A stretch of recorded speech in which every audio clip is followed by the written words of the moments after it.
cover means how much of foreign exchange you have in hand, which can cover X months of imports. For example, if the money you have in hand, we are talking about households, money you have which can manage you for the next 3 months, it is 3 months. So the money in the hand at home, even if there is no salary coming to the house, how many mans can you pull up?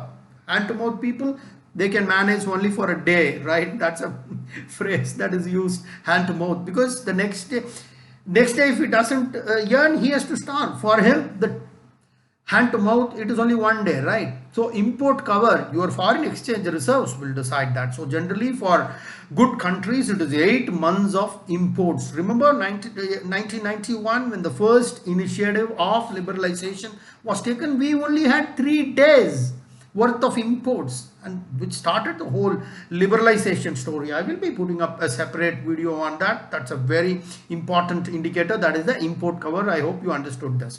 Now we have, we have foreign exchange dollars. Do you know how much? It is 600 billion US dollars of foreign exchange reserves. I've already put a video on that. Go through that. It was just 300 billion dollars around 4 or 5 years back. I think 2014, or we had only 300 billion dollars, but it has doubled. We are in a much better situation as far as foreign exchange reserves are concerned. That probably explains why our rupee dollar conversion, that 70-72, hasn't changed much in the last 5 or 6 years. If you look at the rupee dollar conversion stability from 2014, how much it's been volatile, but post 2014, you will probably see that we have been able to maintain the same stability of how much? I think 67, 72, 73. Now I think it's somewhere around 72, 73, which keeps oscillating, but the volatility is not. So the import cover is extremely important. And the 10th factor, and the second as far as the external factor is concerned, is the rupee dollar. We have already talked a lot about it. And the third important is CAB, which is current account balance. What does this mean? Current account balance. What does that mean? This current account balance consists of various things, including your goods, merchandise exports, your services, your incomes, and current transfers. What are current transfers? They are remittances by Indians who are staying abroad, and the money which comes back to India, generally this money doesn't go back. They are spent in India. Like Malayalis in Kerala or Tamilians in Singapore send money to India. Or Singapore, he sends money to his family, and that entire money, that foreign exchange comes and it won't go back. It is used for consumption, for his family, for his child's education, for daughter's marriage, and this money will not go back. So these will get added in the current account balance. And remember, one important part of it is always mentioned in terms of percentage of the GDP. Sometimes there can be a deficit, but generally speaking, if there is a deficit of 1%, it is not serious at all. So many a times this deficit of 1% means it's a good indicator that the government is investing money on certain things to fund its technology.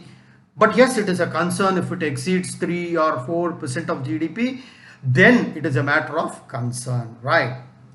We have seen surplus also, we have seen deficits also, but as long as it is less than 1% up or down, nothing much to worry. The fourth important factor as far as the external sector is concerned is the trade balance. The trade balance is the difference between the value of exports and imports. Remember when we talked about CAB, current account balance, it was mentioned as percentage of GDP. But as far as the trade of balance is concerned, it is the monetary difference between exports and imports. But how do you decide it is good or not? Generally, it is considered to be poor if it is less than the 5-year moving average, the last 5-year moving average, not just in India but throughout the world. This is the empirical calculation, like left hand Fleming's rule in physics, right? Then the next important parameter is ease of living. Ease of living has 4 more parameters. It consists of your CPI, which is consumer price index, and then you have a core CPI, and then you have real wages, and of course the job outlook, right? Along with that, you also have consumer confidence index. We will talk about these Now CPI is Consumer Price Index, and I've already put one more video. It consists of basket of goods which are required for everyday living, and there are so many cities identified both from rural as well as urban, where people go there, conduct surveys, buy all this.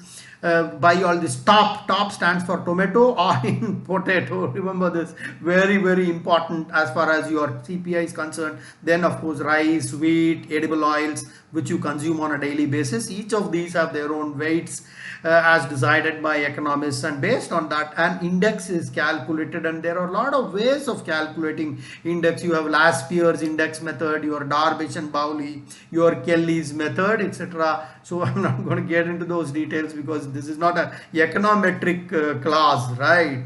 I will put up a video, right, if need be, and if there are requests, let me not mix it up in this small video session on high frequency indicators.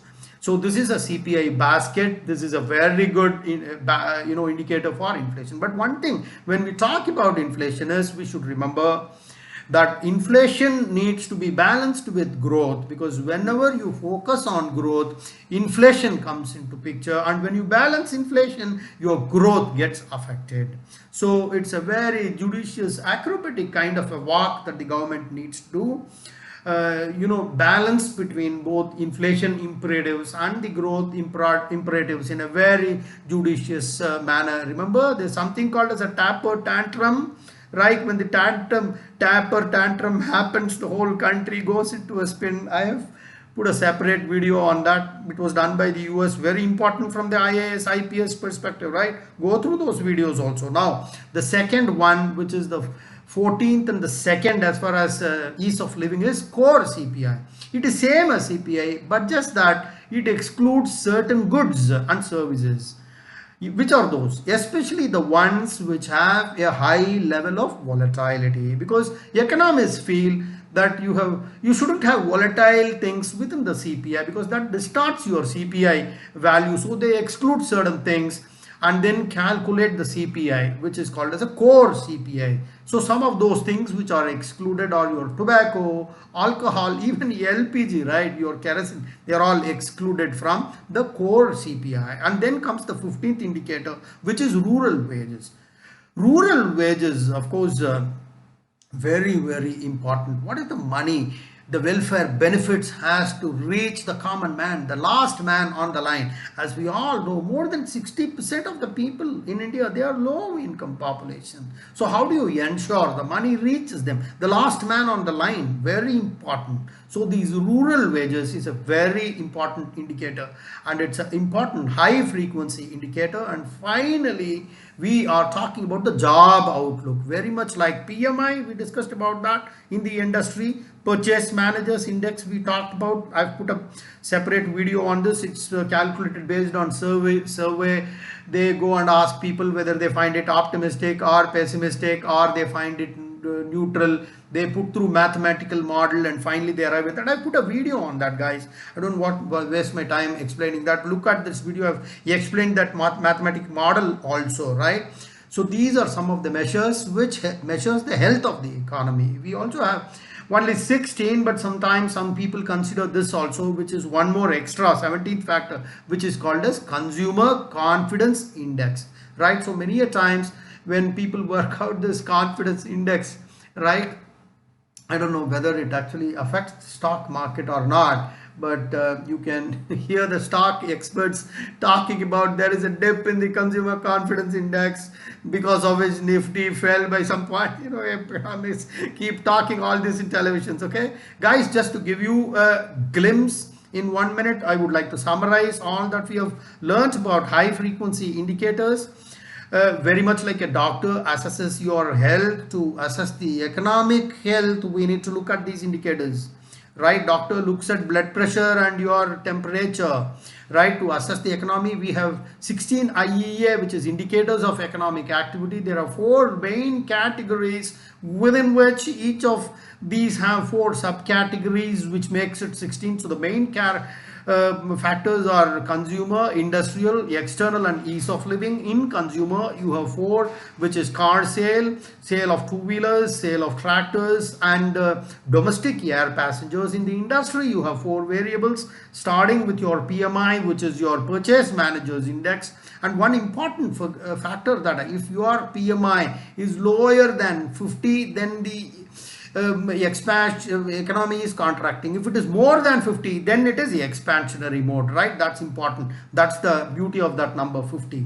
So in industry, we have four, starting with your PMI, you have core growth, and then your bank non-food credit. Remember that it's not the main total bank credit. You need to exclude food and whatever money is given for agriculture. And finally, it is the rail freight. And then you have the external thing, which starts from import cover that we have discussed, the rupee dollar stability. Third, we talked about current account balance, and then finally we have the trade balance, which is the difference between exports and import, very important indicator. And finally, the ease of living indicator, which is for consumer price index, which is CPI.